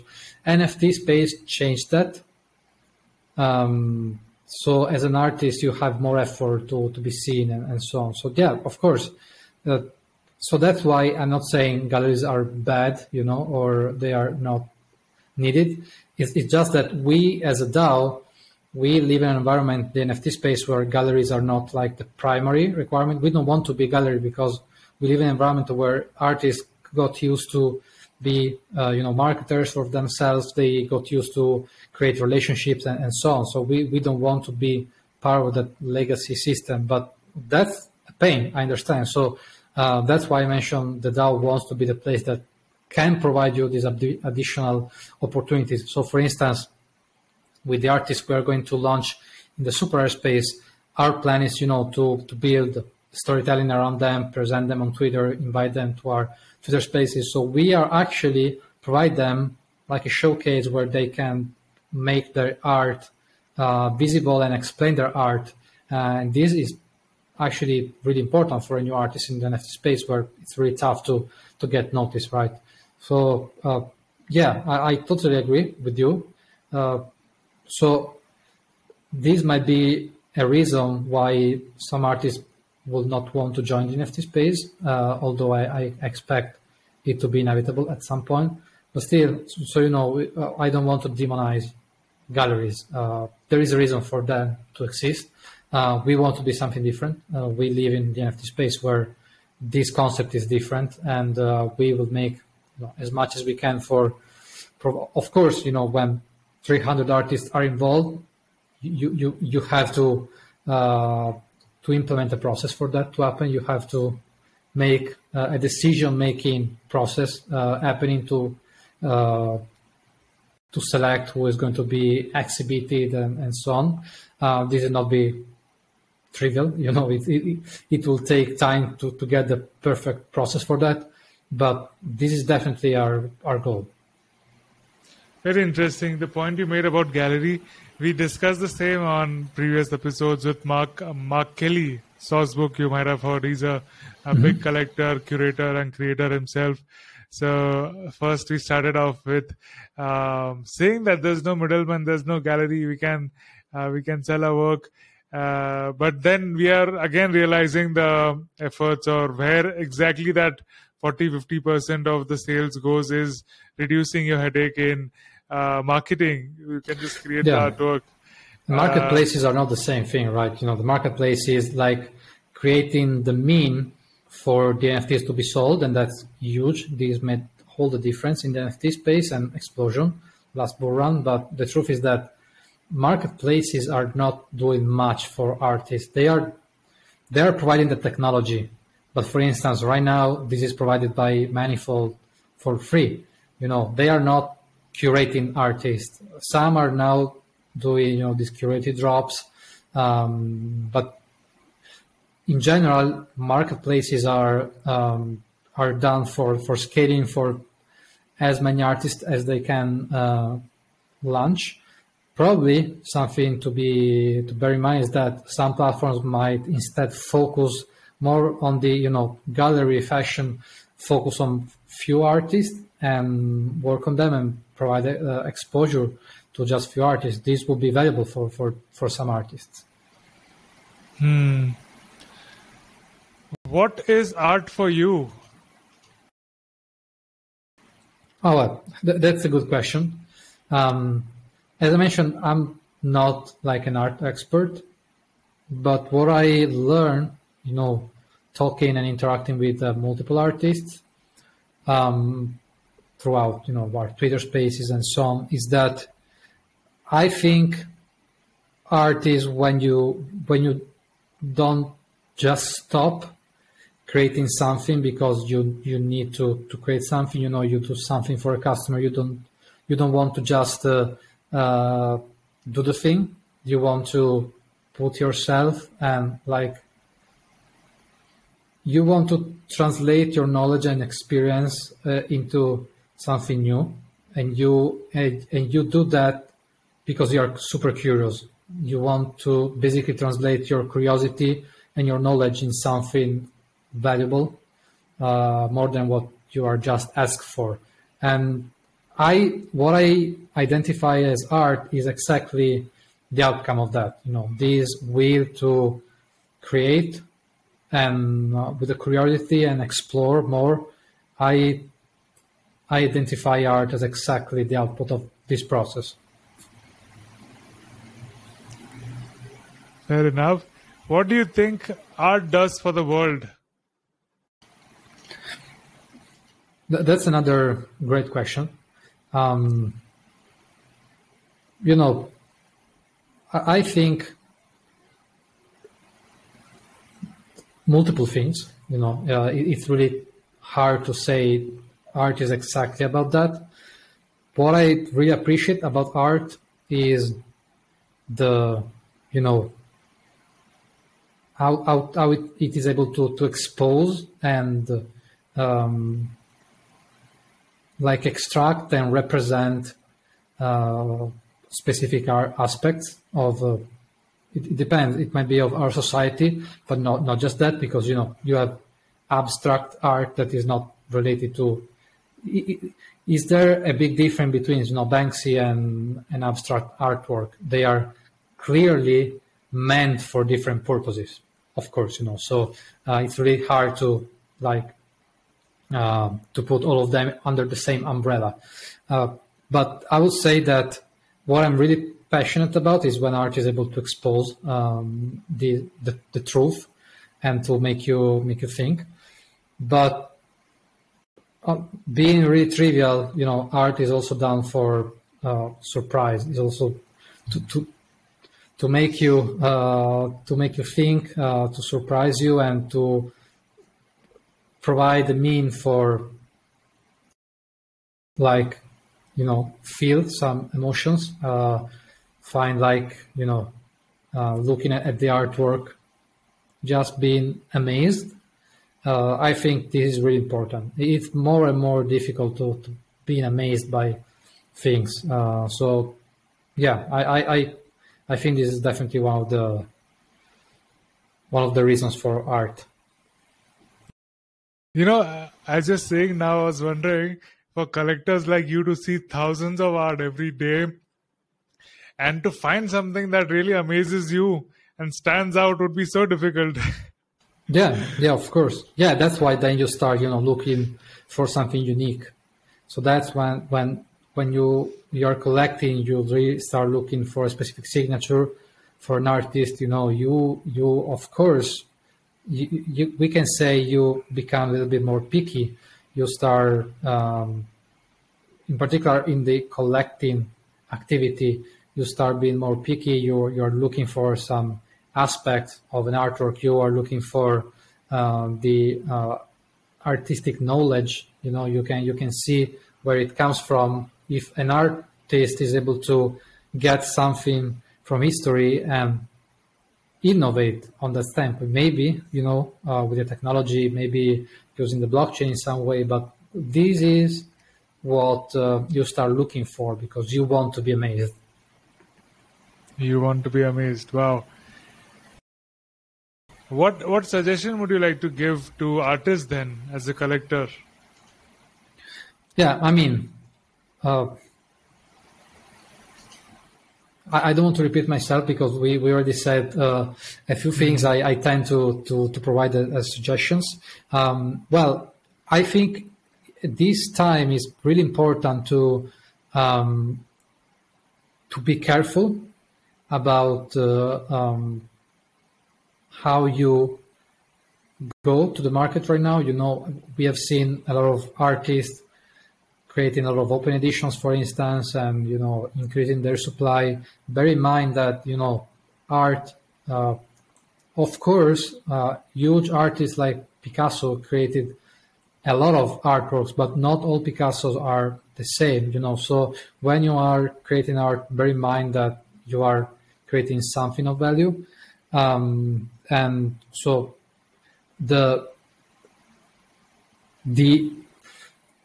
economic condition you should tend to avoid the economic condition to affect you, in particular during this time in the market, because I understand liquidity is low, but what you do today will affect you also when liquidity will be back. So if you are now launching too many open editions, if you are taking decisions today, this will affect you in the long term. So it's really important to keep in mind how artists work today during the bear market. This is important, in my opinion. And then, yeah, as I mentioned, study at all, because this helps out and makes the difference. For careful eyes, analyzing your artworks. Beside that, what we have been discussing about, about being shared and to be able to be noticed by other artists. It's really important to build your relationships with other artists, to find, be part of the community, be supportive. That's really important. It makes the difference. Do you think too many open editions dilutes the reputation of the artist? On some extent. It depends. There are big artists like, Xcopy created multiple open editions or limited editions. So collections are not bad by themselves. But if you are creating an open edition with a really low entry price and you end up having 10,000, 20,000 of them, this might be risky. You really have to be careful, at least, about what you do. Saying I'm going to launch this because I need liquidity and let's see how it goes, and you end up with 20,000 pieces out there, yeah, it might be a problem in the long term. You have to think in the long term. A collector that wants a piece of art of mine and can easily find it at a cheap price, let's say, because I have a lot of limited editions, might affect you negatively. Of course, a limited or open edition will never be the same as a one-on-one artwork. But if these make the one-on-one artwork to be perceived as less valuable, well, yeah, that's a problem. About pricing, what do you think is a comfortable price? Because I've seen you placing bids for 3, 4, 5 Ethereum and upwards. So, yeah. I mean, this is one of those questions that is really hard to answer with a generic definition. It really depends.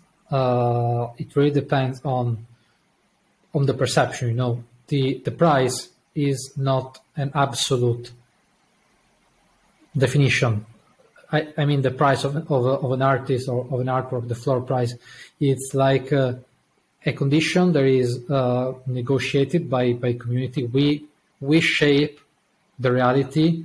If we are available to spend a certain amount of money on a thing, we are defining its value, but this can change. So it really depends. So I think we can agree on the fact that an artist or its artworks can be built to be successful, can be built to have a high price. It might mean its value is higher than other artworks. It might, but might not. It really depends, So price is just the value we afford, we are willing to provide to a thing. So price is important on the investment standpoint. So, I think that it's important to take care of collectors because although price is kind of artificial, in order to make a living out of it, you have to sell artwork. So it's also important to manage your artistic work in a way that can provide you the perceived value in such a way people will be willing to buy your artworks. Because, yeah, I mean, there are for sure collectors only buying for art. That's 100%, I think. But historically, I mean, in history, also the kings buying artworks did it also as an investment, So that's a thing, something we have to take into account. I don't think art will be probably existing without collectors, but it will not be a work probably. So this is something to take into account. If I put that in other words, are you saying that you are ready to put higher price and pay higher price for a promising artist whose value is going to go much higher in the future? I mean, that's what you do when you see a trend. Like, this is the truth in general. Is not only about artists or artworks. When you buy a PFP and you're available to buy it and at 10 ETH, it's because you think it will go higher.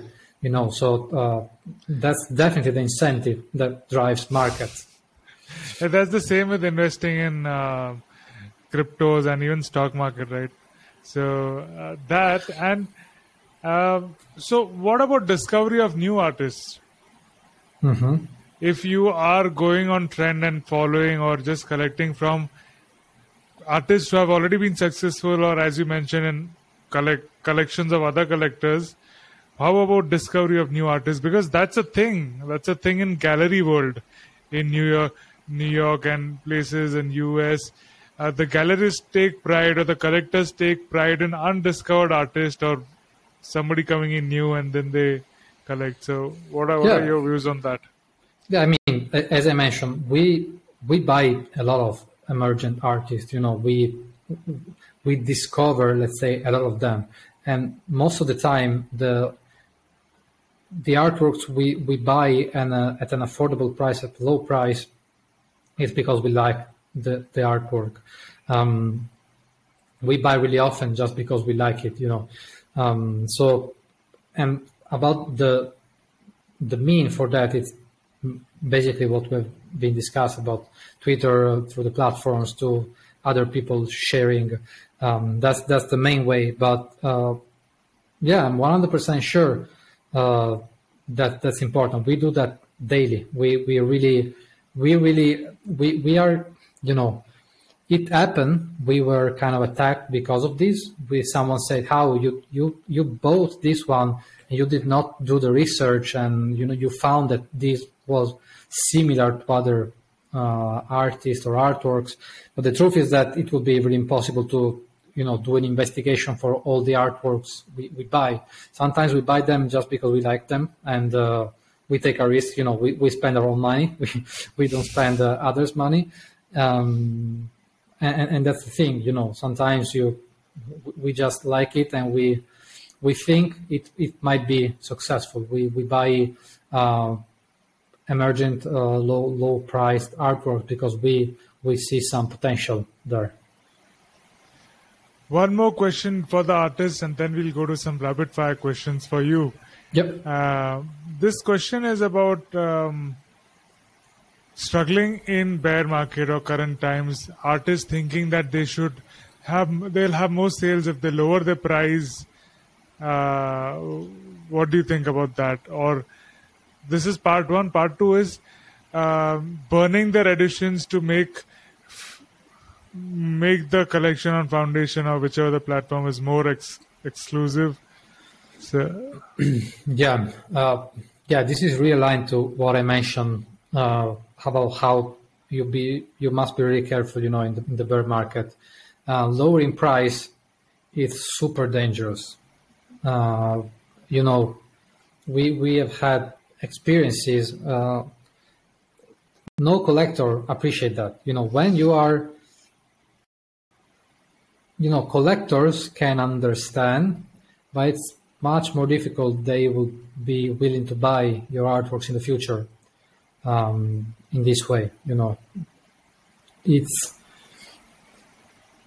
you have to, when you create new artworks and sell them for lower prices, you have to think that someone invested, put trust in your work, and you are basically working, creating based on just on your needs. There are different opinions on that. There are collectors saying, artists should just do art, and it's not up to collectors to say the prices they should sell to. But at the same time, the truth is that artists would not be able to create artworks and make a living out of it if it would not be for collectors. And since there's a name for that, there's charity, and I don't think we should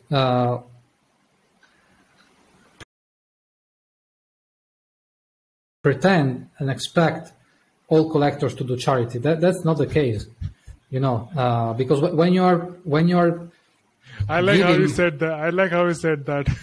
Yeah, I mean, and the name for that is charity. Yeah, I mean, when you're giving money and you don't expect nothing back, that's the name for it. You're not a collector. That's a different thing, and it's fine if you want to do it, but there's a proper name for that. So I think, of course, crypto space is really young, so it's understandable. There are different opinions, but yeah, I'm pretty sure everyone should keep in mind that the market is the market. That's how it works. About the second part was how many NFTs are available for sale. So it's okay for it to have a higher price but stay on in the collection for a longer time compared to them lowering the price and having only few NFTs for sale. Basically, should they keep a ratio of how many art is sold or unsold, or if something is not sold for a longer time, they just burn it or just increase the price, or what? Yeah. What do you think about it? Yeah, I mean, we're speaking of trade-offs here. We're speaking of you can act on the price or you can act on the number of unsold artworks. Of course, these will be red flags for someone, and you cannot avoid that. It happens to everyone. It happened to many artists to have some unsold artworks. Someone managed to, donating it to a museum over selling to a lower price. It really depends. In general, it would be great to be able to avoid at that. I understand it's not possible for everyone to do it. So it's really hard to say, like, a priority, a preference over. It's better to have unsold artworks, but consistent price. Yeah, or reducing the price. I mean, it really depends. It really depends. It might be, one artwork is not appreciated as the others, so that's unsold. That might be fine. Lowering the price also, it depends on the conditions. If you create an artwork today, you sell it at 5 ETH, and tomorrow you create a new one and sell it at 3 ETH, the guy that bought at 5 ETH yesterday might say, okay, why did it? I could have bought at lower price tomorrow. So, it really depends. If this happens, like, considering your value based in ETH actually helps out with that. Because, of course, the ETH price dropped. So if you are expecting to sell at the same dollar price, the price in ETH will grow. So technically speaking, your value in ETH will grow as well. So this is like, kind of a workaround for that. So it depends. It really depends. There are multiple strategies for managing this. Of course, hard times are hard for everyone. That's why I mentioned previously that artists with used background, solid experience working in the physical world made it easier because they managed to work on the physical standpoint. Slowing down on the NFT space, there is really subject to the volatility, and this helped them out to stay really solid. They didn't have to drop the price of the artworks to survive. So yeah, this is another strategy basically. All right. So you have shared amazing insights about the DAO, about the way of collecting and thinking. So let us know a bit more about who's Patrick, and these questions are going to be more personal. So what is your background? You are an engineer. What is your story? Are you in Italy? Where are you? I'm in Milan, in Italy. I've been studying software engineering, and I've been working in the crypto space for a few years. I've been working, with some exchanges. I've been working with the supply tracing using IOTA. I've been working with smart contracts. I'm a Bitcoiner personally. I'm miner. No, I have a node, but no longer mining. Unfortunately, that's too expensive. But I'm really a supporter of the. I'm a cypherpunk mainly. I'm a supporter of privacy, all the concept that created Bitcoin back in the 1983 when the cypherpunk manifesto was released. So so I'm working in the space because I support the ideas, and also the NFTs as a tool can provide freedom to some, for instance, to artists. So I really appreciate that. I'm basically a nerd, I would say. doing a lot of things. But yeah, I'm mainly passionate about cryptocurrencies, and that's why I stick working in this space for a long time. Are you a fan of AC Milan? I'm on the other side, actually. Okay. I'm a supporter of the international. Okay. All right. So, what are you curious about in future? So, I mean, do you mean specifically about what's coming? It's a very open-end question. Okay. What are you curious about? Yeah. Okay. A lot of things. I'm really keen to see how they will shape the future. First is probably, the whole AI movement, how things like, ChatGPT and all these. I studied artificial intelligence in my background, so I'm really looking to it also on the technical standpoint. I've seen this technology to evolve super fast. So I'm really fascinated. I'm really looking all the time how crazy the things that are coming, like ChatGPT and etc. So I think this will deeply change the way we work. Another thing I'm super interested into is, of course, how cryptocurrencies will be more and more used. In particular, the evolution of, from Bitcoin Latin network for payments to the whole DeFi movement on Ethereum and the DAOs, of course.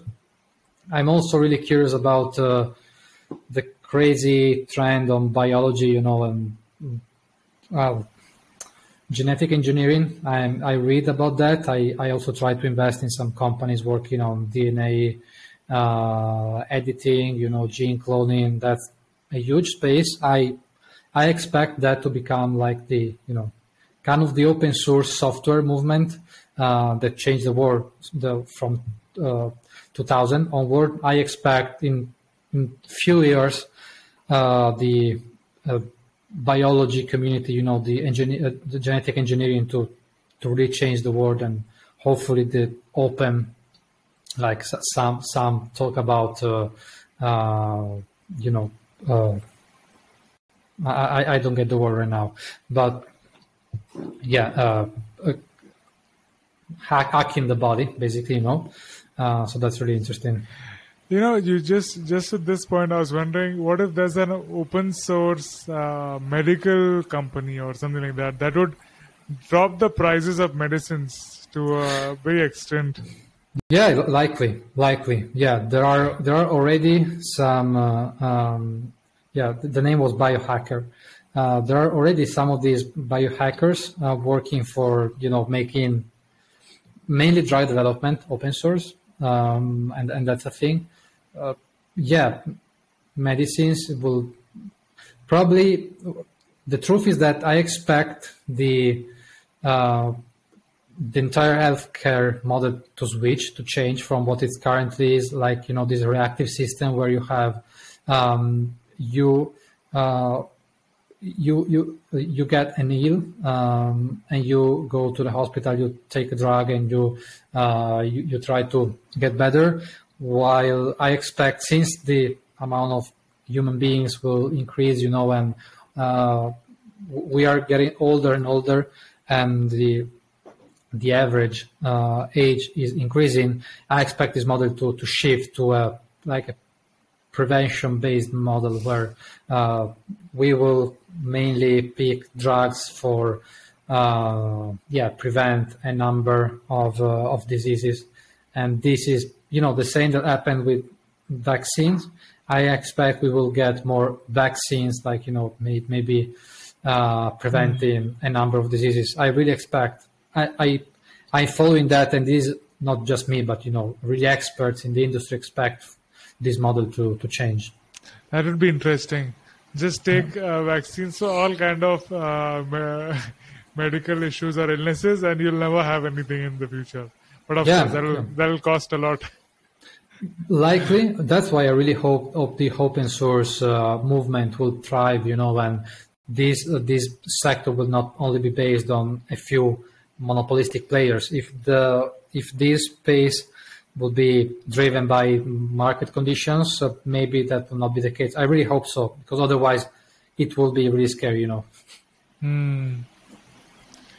would be interesting. So I have a vaccine for cancer. I can do whatever I want. I won't get cancer now. That would be an interesting thought. Moving to the next question. Name 3 people, living or dead, that you would like to have lunch with. All right. Interesting. I will say probably Elon Musk is one of them. That would be really interesting. I'm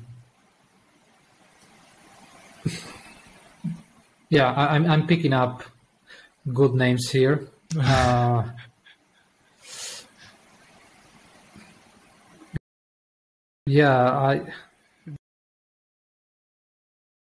They don't need to be good. Just pick whatever you want.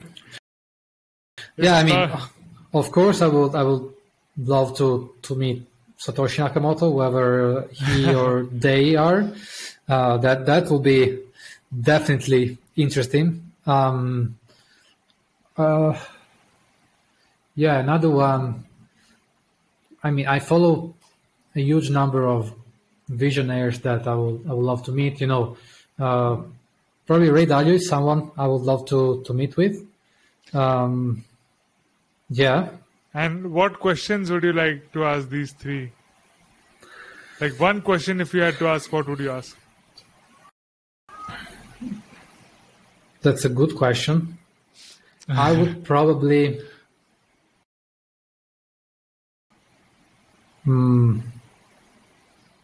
That's a good question. I would probably ask...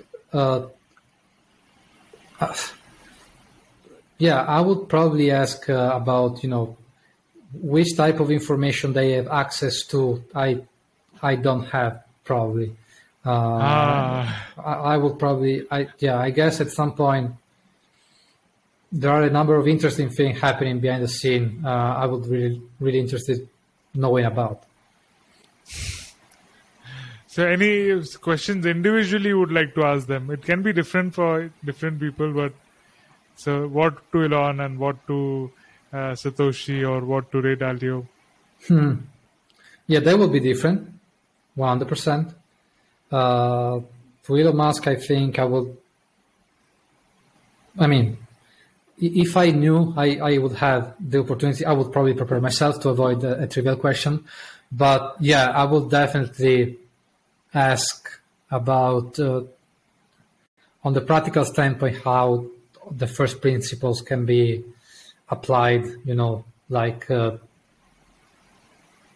managing a company. You have, how it's really interesting on the, on the technical standpoint, but when you really have to lead companies and make them that efficient, you have to be really good. Probably what I will also ask him is how he identifies his collaborator, because he has a team of close collaborators for sure. I would definitely ask him, the main red flags he identifies, because I'm pretty sure he's really skilled in that. Probably to Satoshi, my question will be totally different. Those are great questions for Elon, by the way. I follow Elon big time, and I think I would also ask these questions to him, because engineering and all these technical questions are one thing, but when you have to deal with humans and who have their own minds and own things, it's a whole new ball game. It's not like physics, right? So that's so now you're ready. Now you know what, if Elon Musk comes to Milan, you'll be ready with your questions. Maybe one day. Okay, so what to Satoshi? What would you ask? Of course, I would ask for the identity. That's pretty clear. But I would really interested in knowing vision of the future, like how he expects,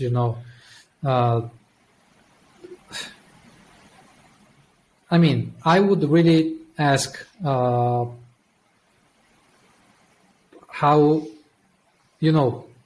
his mood about the future, like how hopeful he is about, because clearly he comes from the cypherpunk and you have a number of things described there. If he really thought that something like Bitcoin could make the cypherpunk manifesto and dream a thing, a world where cryptography is so widespread and used that can allow everyone to be free and not controlled. Looking at the time we are living in, we are actually under surveillance 100%. So I would really interested in knowing if he thinks it can be redone. If Bitcoin is an utopia from someone that was really fascinated by making happen, but or he was really sure that such a thing could make that happen, I would say. I didn't know about CryptoPunk. I just pulled up the wiki and I'm going to read about it. Yeah. And to Satoshi, I thought you were going to ask him what is your seed phrase for the Bitcoin wallet. Yeah, I'm not sure he would provide. I mean, to be honest, if I would not want to know it. I think that the biggest gift Satoshi did was to disappear. Vision. Oh, to disappear, yeah. Yeah, to not be in the central point of failure in Bitcoin and making those Bitcoins unusable.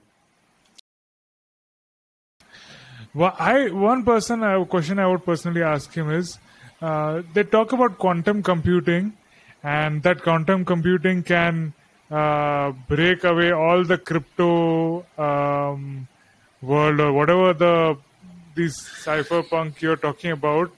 The coding it can crack all kind of codings. So how would he would? Well, it depends. It depends. Not all. We already have a number of quantum-resistant algorithms. I'm not 100% sure, but I think Schnorr signatures that are those currently used in Bitcoin. They replaced the elliptical course digital signature algorithm. They should already be quantum-resistant on some extent. I mean, we are so far from the quantum threat that probably that's not a problem. Indeed, I think Schnorr is not quantum resistant, but if that will appear to be a threat for Bitcoin, we will have time to replace the signature algorithm to be quantum resistant. If quantum computers are powerful, but they are for specific algorithms. But if they reduce the space of solutions, but not enough. So if you have to add 256 options, combinations, for picking up your private key, that's too much already for quantum computers to find your private key, basically.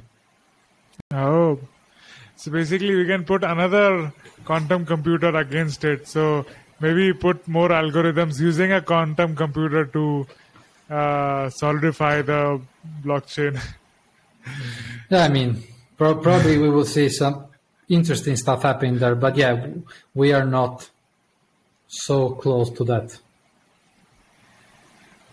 What question would you ask Ray Dalio? Whenever somebody says Ray Dalio or I see his video now, the only things that come to my mind is how we are going to go to another depression, or he's been always predicting that there's going to be a downfall and depression very soon. Yeah. But that fails somehow.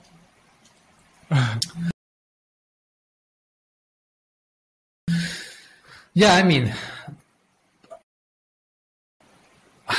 he's actually, the most successful investor in history, because, the under Bridgewater venture managed to be successful for such a long time that, you know, clearly he understood something. I think he probably shared most of his knowledge in Principles book.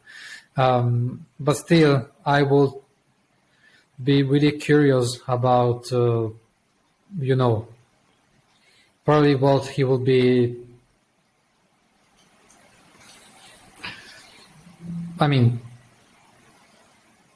many questions I would have are probably answered in the book, but still, yeah, I will be asking probably about his vision of the future and if he thinks, you know, how long the financial market will actually keep up working, and probably he's the specific one I would ask about, you know, the things running behind the scenes. Like he most of the, definitely more of the other two is the one where I would ask, yeah, you know, at the most high levels of financial institutions, what is, you know, what rules the world? He must be aware. That would be some good insights after this question. What is your favorite movie? Yeah, I would say The Matrix. Which part? Good question. I guess when Neo wakes up, I think, you know, when he discovers, you know, kind of cliche, but blue pill versus red pill. And you know, as a Bitcoiner, I really like the orange pilled memes I see all around, and I enjoyed that. Which is your favorite book? Do you like to read books? Yeah, I do. I mean, I have like 3 books on my desk. I would love to read more. I'm not able, but I would pick up multiple. Probably one of them is 1984 from George Orwell. You know, Big Boss, Big Brother is watching. Yeah, probably that's one of the.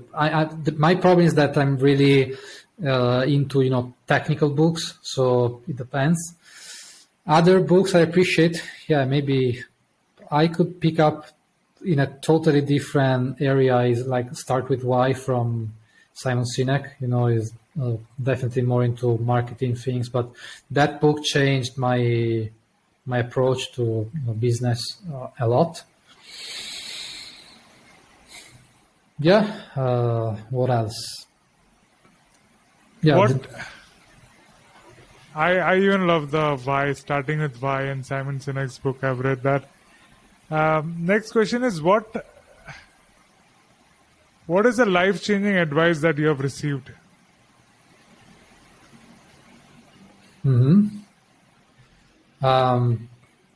Yeah, I would say one of them is stop pursuing diminishing returns. That means that at some point, you know, it gets much more effort to gain the last 10% than the 90% of something. And at some point, diminishing returns, it means that effort for the last 10% is not worth. So, yeah, I definitely keep in mind that if at some point I see myself chasing diminishing returns, probably I should do a step backward.